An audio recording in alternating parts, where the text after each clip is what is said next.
Сәлем, бұл Айтайық подкасты, және бүгін бізде қонақта Айша абла. Сәлеметсіз абла. Сәлем. Өзіңіз жайлы кішігірім түсіндіріп кете аласыз ба? Менің есімім Байрам Айша, мен 10-шы А сыныбының оқушысымын, және де мен лицей президентімін. Танысқаныма қуаныштымын. Менде бір қызық сұрақ бар. Неліктен сіз мектеп президенті болуға шешім қабылдадыңыз? Жалпы менің мектеп президентінің болуының мақсаты ол біздің лицейіміздің өмірді қызықты ету мақсатым болды. Және де мен біздің лицейімізде осы комфорт сезіну эмоциялары көбірек болсын деп осылай президент болғым келді. Осы президентке өтініш беру алдында сізде бір қорқыныш болды ма? Әрине болды, себебі бұл үлкен бір жауапкершілік. Және сен осы сабақтарында және де президентті бір уақытында атқару керексің. Сол үшін әрине қорқыныш болды. Біз білетіндей, әр нәрсе айналысар алдында бізде бір күтетін зат бар, ожидание.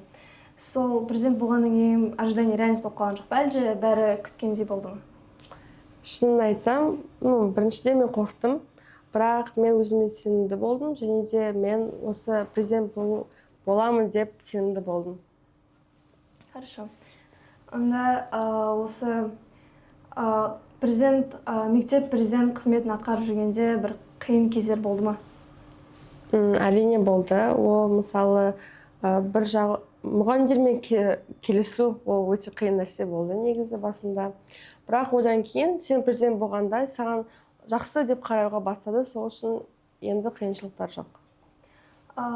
Мектеп басқару кезінде президенттің қандай міндеттемелері бар? Және олар қайсысы ең көп уақыт алды? Президентте осы іс-шараларды жақсы өткізу деген бір міндет болды. Және біздің оқушыларымызға құндылықтарымызды іс-шара арқылы даму. Осы құндылықтарымыз және де менің бір себепкерім болды. Және де екінші сұрақ қандай болады? Және де қайсысы көбінесе уақыт алады?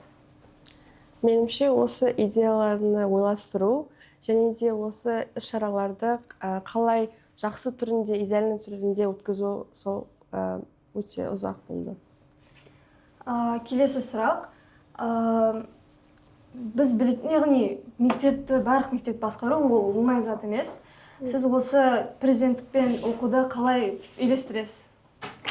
Негізі, сен өз ісіңді жақсы көрсең, сен оған уақыт табасың.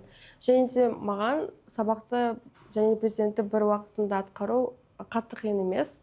Себебі мен жақсы оқи аламын да, және де президенттікті жақсы атқара аламын да. Осы тәжірибе арқылы сіз өзіңізге не алдыңыз? Мен өзіме жауапкершілікті алдым, және де бір қиын жағдайларында сабыр болуды алдым. Осы. Және сіздің ойыңызша президент болу үшін оқушылар қандай қасиеттерге ие болу керек? Меніңше, олар жақсы коммуникация болусы керек, және де жауапкершілігі мол болу керек. Ең бастысы, мен айтқандай, сабырлы болу керек, себебі қиын жағдайлар көп кездестіреді. Және де осы қиын жағдайларда сен әрдайым бір сабырлық болу керек. Сіздің ойыңызша көшбасшылық қасиеті маңызды ма? Әрине маңызды. Ол тек қана лицейде емес, барлық жағдайда өте маңызды. Және де сен олай көшбасшы болғанда, сен өз лицейіңді атқарып шығасың. Және де мысалы бізде жас көшбасшы болғанда, қандай президент, сондай ол лицейдің беті болады. Сол үшін ол өте маңызды. Ал енді оқушылар көбірек парламент деген не деген секілді заттармен көбірек танысу үшін парламенттің құрамын айтып кете аласыз ба? Мен президентпін, Айша. Және де менің вице-президентім, ол бізде Наргиз. Ол менің ең үлкен бір көмекшім. Және де одан кейін бізде 2 ақпарат министр бар, ол Ахмар мен Медина. Олар біздің лицейіміздің беті ғой. Барлығы видео іс-шараларын ол барлығы түсіреді. Одан кейін бізде 2 жатақхана министр бар, ол Асима мен Инабат. Осы қалатын қыздарға өздерінде бір жалғыз сезінбеу үшін іс-шаралар өткізеді. Одан кейін бізде тәрбие министрі бар, форманы қарайтын, сақтайтын, және де жалпы лицейде тәрбиені сақтайтын, ол бізде Аяру. Одан кейін бізде құндылық министрі бар, ол бізде Нұрай. Бізде әр айымызда әртүрлі құндылық бар үшін біздің құндылығымызды түсіндіретін адам ол Нұрай. Және де қоғам министріміз, ол бізде Анель. Және спорт министр бізде Тамирис. Біздің лицейімізде құндылық, іс-шаралар және де спорт болу керек. Министрі бар, біздің лицейімізде олимпиада мол болсын деп, Нафуца атып, және де біздің білім министріміз бар, ол бізде Асиля.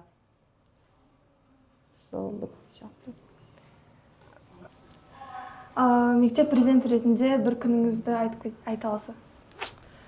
Менің күнім Сәлима Айша Бладан бір сообщение бастайды. Мынаны істеу керек деген сияқты. Одан кейін әрине бірінші міндетім ол менде сабақ. Одан кейін ол президенттік атқаратын істерім. Собрание болуы мүмкін, әлде линейка уақыты. Содан кейін жалпы менің күнім әрдайым өте бір ұзақ күн, және де бос емеспін әр күні, себебі менде әр күні әртүрлі істерім бар, және де маңызды істерім бар.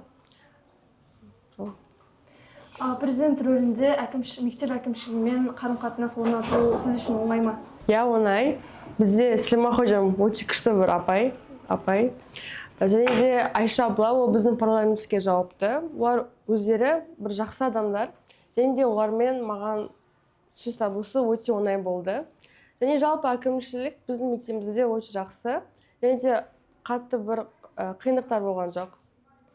Сіз бір іс-шараға дайындалғанда командамен бірге жұмыс істейсіз бе, әлде көбінесе сіз команда беріп өзіңіз жұмыс істейсіз бе? Әрине мен командамен жұмыс істеймін, себебі бір нәрсе болғанда, бір жауап керек болғанда, мен біріншіден парламенттен сұраймын. Одан кейін біз әрине әкімшіліктен сұраймын, солай істеуге бола ма, жоқ па деп. Бірақ мен өзім қатты өзім барлығын істемеймін, себебі команданың да жауаптары өте маңызды. Оқушыларды мектеп өміріне қатысуға қалай ынталандырасыз? Мен айтқандай активитилерді, себебі осы активитилер лицейлері бір-бірімен сөйлесу, бір-бірімен жақын болу көмектеседі әрине де. Келесі сұрақ, қандай қасиеттер жақсы президент болуға кедергі келтіреді?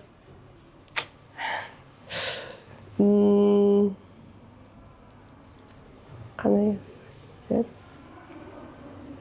Менің ойымша ұялу, себебі президент қатты ұялмау керек. Ол сөйлегенде менің ойымша, және де жалпы президент адамдардың алдында өте көп сөйлейді, және де өзіне бір уверенность болу қажет.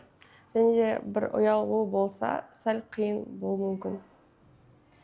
Ал енді осы президент болу жайлы айтатын болсақ, сайлау кезінде, яғни өзін таныстыру кезінде көптеген президентке кандидаттар қандай қателіктер жібереді?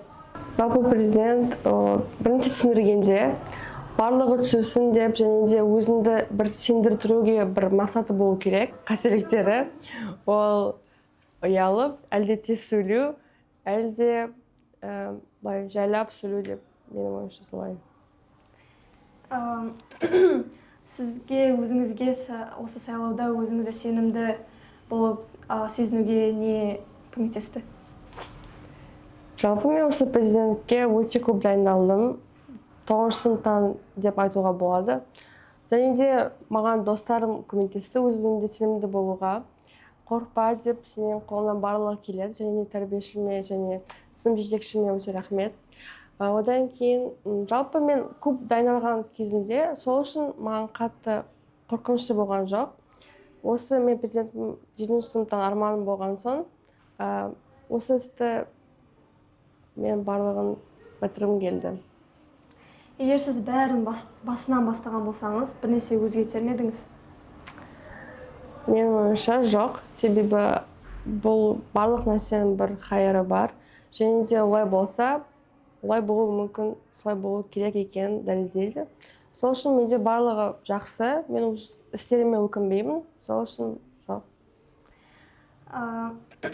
Және келесі үміткерлерге қандай кеңес бере аласыз? маған сендерге кеңес, қорықпаңдар.